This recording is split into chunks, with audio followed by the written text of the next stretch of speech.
So recently, I decided that it was finally time that I start the Monsterverse.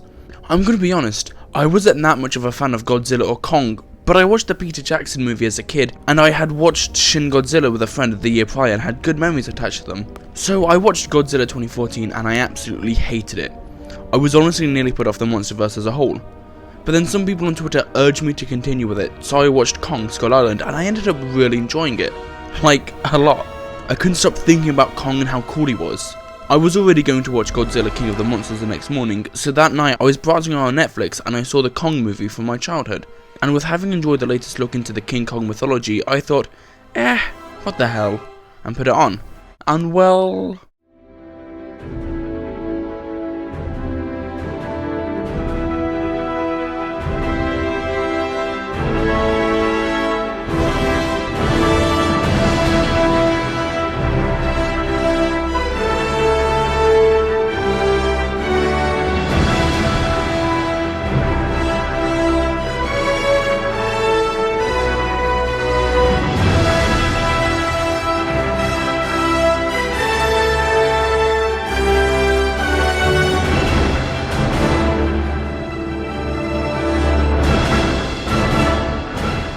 Fuck.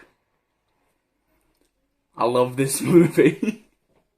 You heard it right here, I'm a certified simp for King Kong. More specifically, Peter Jackson's take on the mythology. I'm not even sure why this is the case though. I was originally drawn to the Monsterverse with the promise of amazing monster fights, and while that certainly delivers, King Kong only has one monster fight, and it's the famous T-Rex scene. But what I think I like about this movie is how the humans, more specifically Anne, interacts with Kong himself.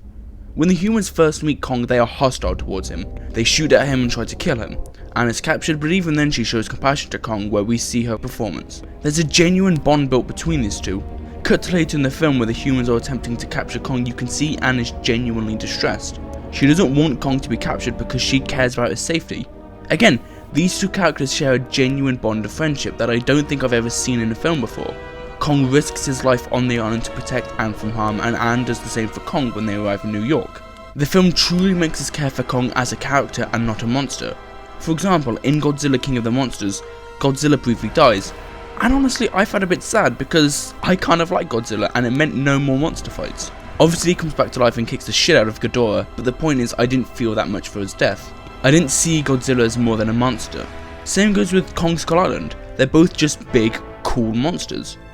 But in King Kong, I truly cared about Kong. I want him to be alright. When he escapes captivity to look for Anne, I was rooting for him all the way. And when he finds out, I was genuinely overjoyed. Seeing the two ice skate in Central Park is honestly so wholesome and heartwarming. It's genuinely my favourite scene in any film. I'm not kidding. A giant gorilla ice skating in New York beats out the tunnel sequence and Perks of Being a Wallflower by quite a bit, honestly. It's genuinely all perfect. Until...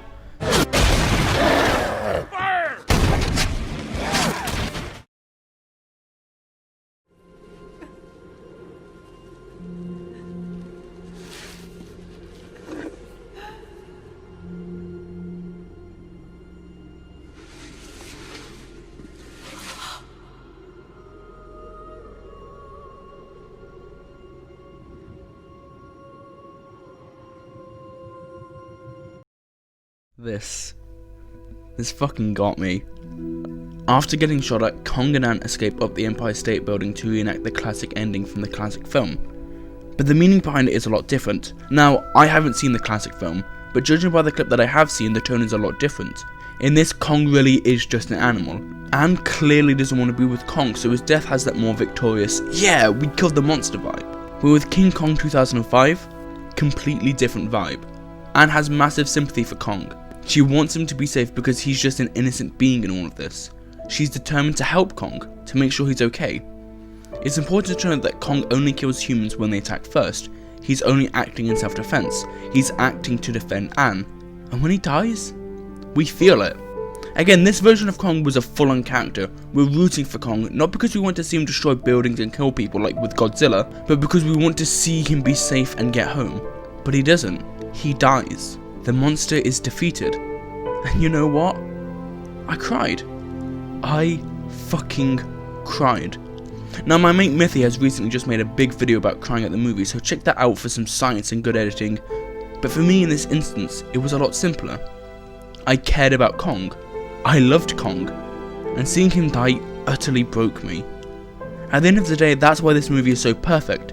Instead of having Kong be a mindless animal causing endless destruction like with Godzilla, we instead get a meaningful yet tragic story about friendship and understanding. And I genuinely wouldn't want this movie any other way. Hey guys, thank you so much for watching this video.